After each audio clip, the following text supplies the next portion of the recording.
Bus Bhavan దగ్గర ఉద్రిక్త వాతావరణం నెలకొంది. ఆర్టీసీ ఛార్జీలు పెంచిన నేపథ్యంలో పెంచిన ఛార్జీలను తగ్గించాలని డిమాండ్ చేస్తూ బీఆర్ఎస్ చెలో బస్ భవన్ కు పిలుపునిచ్చింది. భారీ ఎత్తున బీఆర్ఎస్ శ్రేణులు బస్ భవన్ కు చేరుకోవడంతో ఒక్కసారిగా వాతావరణం ఉద్రిక్తంగా మారింది.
రైట్, హెచ్ఎంటీవీ స్క్రీన్ పైన మీరు చూస్తున్నారు. బస్ భవన్ దగ్గర ఉద్రిక్త వాతావరణం కనిపిస్తోంది.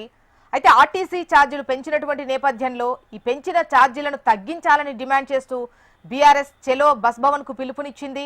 భారీ ఎత్తున బీఆర్ఎస్ శ్రేణులు బస్ భవన్ కు చేరుకోవడంతో ఒక్కసారిగా అక్కడ వాతావరణం హీట్ ఎక్కినటువంటి సిచ్యువేషన్ కనిపిస్తోంది. మరి కాసేపట్లో అటు ఆర్టీసీ ఎండీకి మెమరాండం అందించనున్నారు బీఆర్ఎస్ నేతలు. అయితే ముగ్గురిని మాత్రమే లోపలికి అనుమతించినట్టుగా తెలుస్తోంది. ప్రస్తుతం మీరు హెచ్ఎంటీవీ స్క్రీన్ పైన చూస్తున్నారు బస్ భవన్ బయట ఉన్నటువంటి సిచ్యువేషన్. కొంతమంది నేతలను, బీఆర్ఎస్ నేతలను, ఎమ్మెల్యేలను హౌస్ అరెస్ట్ చేసినటువంటి సిచ్యువేషన్ కూడా చూడొచ్చు. అండ్ హెచ్ఎంటీవీ స్క్రీన్ పైన బీఆర్ఎస్ నేతను పక్కకు తీసుకెళ్తున్నటువంటి దృశ్యాలు చూడొచ్చు మీరు హెచ్ఎంటీవీ స్క్రీన్ పైన. ప్రస్తుతం బస్ భవన్ దగ్గర సిచ్యువేషన్ అయితే ఉద్రిక్తంగా ఉంది. పెంచిన ఛార్జీలను వెంటనే తగ్గించాలని డిమాండ్ చేస్తూ బీఆర్ఎస్ చెలో బస్ భవన్ కు పిలుపునిచ్చింది.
రైట్, హెచ్ఎంటీవీ స్క్రీన్ పైన చూస్తున్నారు. బస్ భవన్ దగ్గర ఉద్రిక్త వాతావరణం కనిపిస్తోంది. ఆర్టీసీ ఛార్జీలు పెంచినటువంటి నేపథ్యంలో ఈ పెంచిన ఛార్జీలు తగ్గించాలని డిమాండ్ చేస్తూ బీఆర్ఎస్ చెలో బస్ భవన్ కు పిలుపునిచ్చిన విషయం మనకు తెలిసిందే. అయితే భారీ ఎత్తున బీఆర్ఎస్ శ్రేణులు బస్ భవన్ కు చేరుకున్నారు. ఒక్కసారిగా అక్కడ వాతావరణం ఉద్రిక్తంగా మారిపోయింది. మీరు హెచ్ఎంటీవీ స్క్రీన్ పైన చూస్తున్నారు. కొంతమంది బీఆర్ఎస్ నేతలకు అదేవిధంగా పోలీసులకు మధ్య వాగ్వాదము జరిగింది. కొంతమంది అదుపులోకి తీసుకున్నారు. బస్ భవన్ కు చేరుకునే కన్నా ముందే కొంతమంది సీనియర్ నేతలను, ఎమ్మెల్యేలను ఎక్కడికక్కడ హౌస్ అరెస్ట్ చేసినటువంటి సిచ్యువేషన్. పెంచిన ఛార్జీలను తగ్గించాలి అని చెప్పేసి బీఆర్ఎస్ నేతలు ఆర్టీసీ ఎండీకి వినతి పత్రం, మెమొరాండం ఇవ్వడానికి వెళ్లినట్టుగా తెలుస్తోంది. అయితే ముగ్గురిని మాత్రమే లోపలికి అనుమతించారు.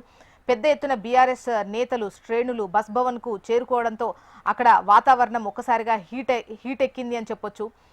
కొంతమంది బీఆర్ఎస్ నేతలను పోలీసులు అదుపులోకి తీసుకున్నారు. ప్రస్తుతం అక్కడ విజువల్స్ సీన్ మీరు హెచ్ఎంటీవీ స్క్రీన్ పైన చూస్తున్నారు ఏ విధంగా ఉంది అనేది. బ్యారికేడ్స్ ను తోసుకొని మరి బస్ భవన్ లోకి వెళ్లేటువంటి ప్రయత్నం కొంతమంది బీఆర్ఎస్ నేతలు చేశారు. వాళ్లను అదుపులోకి తీసుకున్నారు. సీఎం రేవంత్ రెడ్డికి వ్యతిరేకంగా అక్కడ నినాదాలు చేసినటువంటి పరిస్థితి మనకు కనిపిస్తోంది.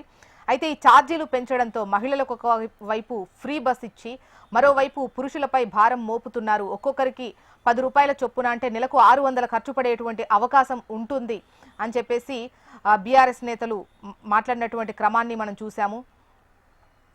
ఈ భారాన్ని తగ్గించాలి అని చెప్పేసి డిమాండ్ చేస్తూ ఇవాళ వాళ్ళు బస్ భవన్ కు పిలుపునిచ్చారు.